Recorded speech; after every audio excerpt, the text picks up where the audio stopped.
طيب منال قولي لي، يعني انت عارفه انواع الطيور؟ انا لقيتك بتقولي دلوقتي اللقلق الابيض.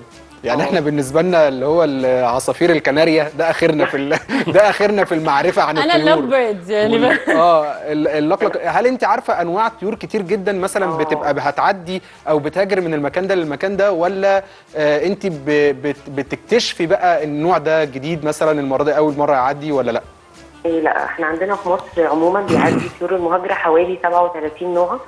بيعدوا الانواع دي، ممكن اقول لك مثلا زي الحداقه السوداء اللي هي بلاك كايت، زي اللقلق الابيض واللقلق الاسود، زي البجع الابيض، زي الايجيبشن بالتشر اللي هو النسر المصري. في كمان الايجلز اللي هي العقبان، في منها 6 أو 7 انواع. عقاب سعفاء كبير وصغير، عقاب ملكي، عقاب سهول، عقاب نساري. في حاجه ثانيه اسمها كمان الحوامات اللي هي البازرد. في منها برضو ستيب بازرد، هاني بازرد، لونج ليجد بازرد. في حاجه ثالثه اسمها المرزه، مرزه البطائح اللي هي مارش هارير، باليت هارير، مونتاجوس هارير. في بقى الصقور الفالكون. طبعا في انواع من اللي انا بقوله ده بيبقى مهدد بالانقراض. في حاجه اللي هي الباشق والبايدق اللي هو سبار هوك والليفانت سبار هوك، اوسبري. يا منال كلمينا بالعربي يا منال، احنا اصلا يعني في انواع احنا مش عارفينها اصلا، يعني احنا عارفين نسر وصقر وعارفين السمان ومش يعني حاولي تبسطيها لنا شويه يعني احنا مش متخصصين زيك. خلينا نقول عائلات العقبان، الحوامات، الصقور، اللقالق اللي هو الابيض والاسود، والبجع الابيض دي يعني، والنسور طبعا النسر المصري ده اشهرهم بيعدي عندنا.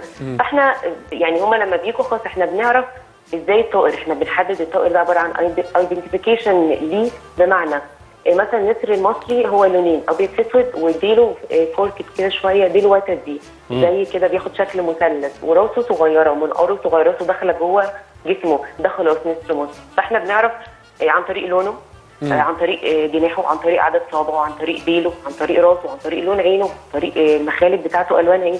في يعني ايدنتيفيكيشن كتيره نقدر ان احنا نعرف بيها الطير ده، نحدده ده نوع ايه وتبع انه فصيله، وفي نقدر نقول ان ده فيميل او ميل، ونقدر نحدد اذا كان ده جوفينايل او ادلت اللي هو بيبي او حد يعني واحد كبير. عمره يعني عمره سن قد ايه؟ العمر. طب كل الطيور دي بتيجي من مكان معين، يعني من دوله محدده ولا من دول مختلفه؟ لا، كل الطيور مساراتها، احنا اولا عندنا مصر بتتميز بموقع متميز جدا، من اهم مسارات الهجره عالميا، بيصنف ثاني اكبر مسار لهجره الطيور في العالم. هما بيجوا اصلا من اوروبا. ليه؟ يعني هما بيجوا عشان بيدوروا على 3 حاجات: الدفى في الشتاء خصوصا فتره الخريف، الاكل عشان يجوا ياكلوا كويس، والتزاوج.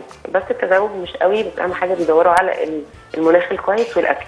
بيجوا من اوروبا مرورا بشرق اسيا، وبيعدوا علينا في البحر الاحمر في مصر من خلال من اول السويس، عين سخنه، سهل القاع، جبل الزيت اللي احنا فيها دي تعتبر اهم محطه رياح في العالم، منطقه جبل الزيت، مرورا براس محمد. وبيستمروا بقى في رحلتهم جنوبا تحت الشرق وجنوب افريقيا، وبيرجعوا بقى وهم راجعين في هجرتهم في نفس المسار.